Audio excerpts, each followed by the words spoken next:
Okay, let's deploy this sucker. We're gonna look at how we can deploy Strapi with Heroku and also our front-end code with Next. Not with Next, with Vercel. But they support Next, which is cool. So what I want you to do is sign up with Heroku. They're one of the only ones that actually allow you to do a free tier. So that's really cool. But there's DigitalOcean, there's Render, which is a new one out there.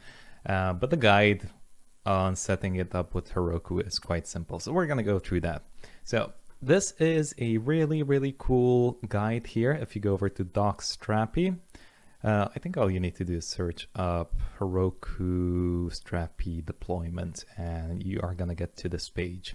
But I mean, you can also copy over the URL. So what they recommend you to do is install the Heroku CLI. I did that and failed miserably. It's horrible. Don't do that. This is what you should do. Go over to your backend. So here we are. I closed up the development server. And what we're going to do is, so let's run npm run develop really quickly. Okay, that's going to be our local one. I think this is actually an older development server. So I'll just head over to the new one. Let me just quickly check and see to make sure we are all good and running. Let me go over here to my content. Oh, this should work. We have a product in here, so that's fine. Okay, cool. So let's close that up. Let's close this up. So what I recommend you to do is say npm install -g Heroku, like that. All right, and install it globally. CLI doesn't pop up in the terminal for some reason. You can try that. If it works, it works. If it doesn't, then this is the way to do it.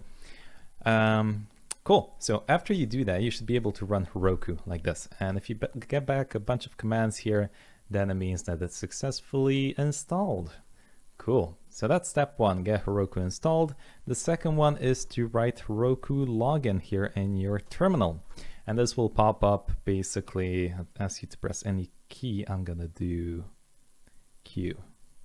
Oh, that was the only one that I actually, it says press any key but Q to exit. Okay, so let's do that again. I'm gonna press J. Okay, there we go.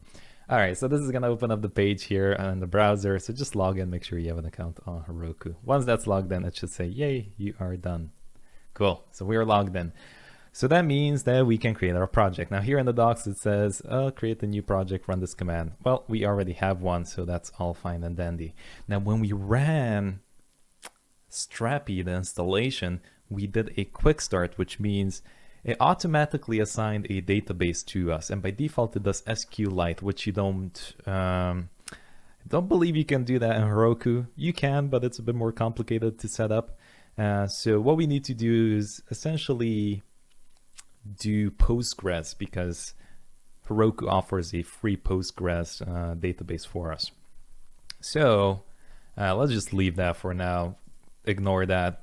And next up, we have to add git ignore, which is funny. So let's go over to git ignore, scroll all the way down, and it says basically at the end here, just add this package log.json. Apparently it causes lots of issues if you don't, so make sure to save that in your git ignore.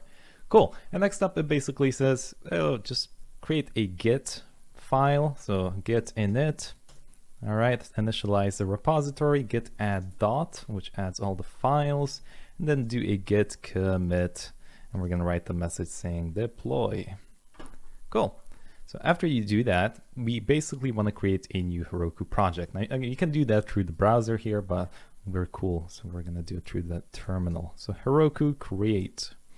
That's how you do it. And look at that. So if you hold Control and click on this, it's going to open up the app here, which is empty for now, but that's all right. So next up, what we want to do is add this line here, which says git remote your Heroku app name, like that. I believe we need to modify this. Do we need to modify this? I think we need to modify this. So let's try that, because we don't have your Heroku app. We have Fierce Temple 44 blah blah blah here. Let's just copy the name over. I believe this is the way to do it. Let's get rid of that and add the remote of this in here. Let's see, does that work? Nailed it. Apparently it works. Okay, so cool. So we set our little Heroku pointing basically to our Git file. And next up, what it says is setting up the database. So what we need to do is run this command here, Heroku add-ons create Postgres. So let's run that. So this basically just adds the Postgres to our application. And let's also check here if it actually created it. And it did. Look, Fierce Temple. Let's see if it added the Postgres, and it did. Perfect. Lovely. So next up, what we want to do is run this command here, Heroku config, which returns your database credentials. And there we go. We have a nice long string here. I don't know why they do this, because we're not even touching it after a while. Next up, we're going to install this command here, npm install pg connection string -- save. So let's run that as well. And then basically we are running development here. So we need to create kind of like a separate folder here specifically for deployment. So what they ask you to do is go to config, create a new file called .env. And then in here, what is it? Where is it? .env and then another folder called production. There we go, production, like that. Cool. So just the same way we have our database file here and our server file, we'll create two new ones in here. So new file, database.js. So this one's going to run on Postgres. So we're going to copy over this code here that sets it up with Postgres. And then we are going to run this command here called Heroku config set no env to production. Let's add that as well. Cool. And we're going to create another file for the server. So new server.js. Paste that code in there as well. And then what we're going to do is run this command here, which I believe essentially sets the environment variables in your Heroku app automatically. So you don't need to go here and set it up. You can just run this code here, Control V everything and press enter, and it's going to do it automatically for you. Really cool. So as you can see, it sets the node env, the URL, it sets the app keys, the secret, and everything else. Cool. Done. Next up, we need to install this PG module, which is going to be Postgres. So it says, unless you originally installed Strapi with Postgres, you have to do it. Cool. So now that's done, we can run git add again to add all the changes and git commit with a message saying update server file and database file. Cool. Okay, and that should be it. And then what we can do is run this command git push Heroku head main, which is going to push up all the changes over to our application. And hopefully that'll do it. I don't know. I honestly don't know. I've done this deployment a couple of times and sometimes it failed, sometimes it didn't, but I feel very optimistic about this one. So let's see. It might take a while. Also remember that since we're making a new database, you're not going to have all the pictures and all the images, and that's the same thing, pictures, images, all the data that you added in your development server. So you're gonna have to redo those steps. Okay, let's take a look. Still installing. It's quite slow. It's their free tier, so look at that. At least it loads up here. It says, welcome to your new app. But essentially, what should happen here is when we hit enter, it should load up that Strapi deployment intro page. So one can only hope. It's not showing any errors, so that's a good sign. From what I've known, I think the last deployment I did took like 4 or 5 minutes. So, how you doing? I'll just keep refreshing and be quiet. Still doing stuff. Oh no, it had node modules, you know that's gonna take forever. Okay, let's go and check stuff here. We can go to settings. Oh, session expired. Okay, let me re-log in. There we go, come on. Perfect. So we have our app here. If we go over to reveal config vars, as you can see, I added all of those things when we ran that command, like the URL and API keys and all of that good jazz. We're gonna keep this page open because we're gonna have an error. Oh, I think it works. Deployed. Let's do a refresh. Oh, it's taking forever to load, which is a good sign usually.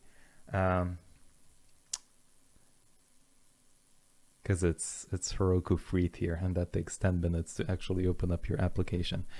Here's the cool thing though. Since we are using Vercel and Next.js, it's going to automatically detect certain files that can just be pre-rendered out, statically generated. So in this case, it doesn't even matter if our Strapi is slow, because we're going to pull the data out, all the products that we're going to make once, and Vercel is gonna, and Next.js is gonna render out those pages beforehand, and then we're not gonna make any API requests over to Strapi anymore. Yeah, it works, yay! So now we can go over to /admin, make a new account. So let's create a new account. Cool. Set your password. Start. And now when we head over to it, /admin, it's gonna ask us to log in. It's not gonna do it now anymore, but anyway. And look at that, it works. Lovely, awesome.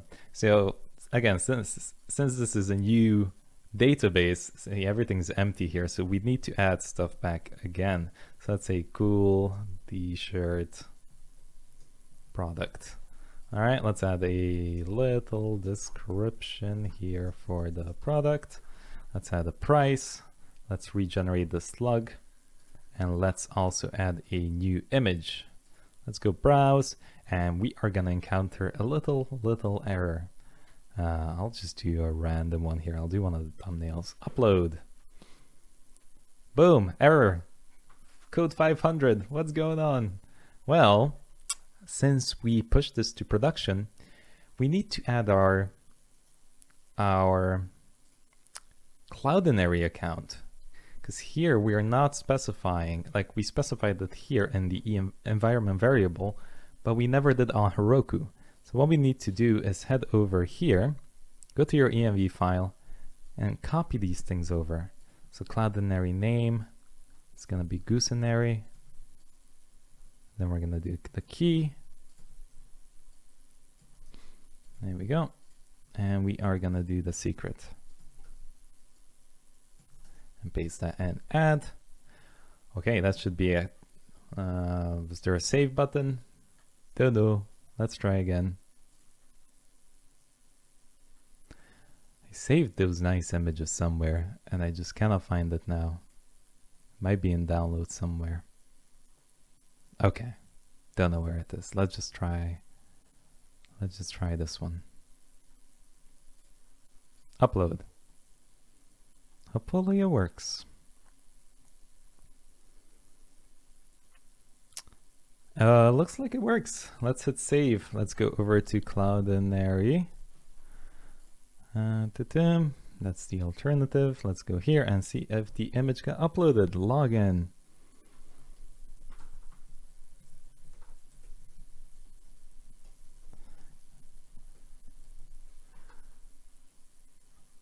And the answer is media library. Yes, it works. Yay! Awesome. So now we have our product added here. Lovely. Okay, cool. So that's pretty much the backend all set up, ready and deployed. Let's take a look at our front end, and then you're pretty much done. You can present it to anyone in the world. Okay, see you there.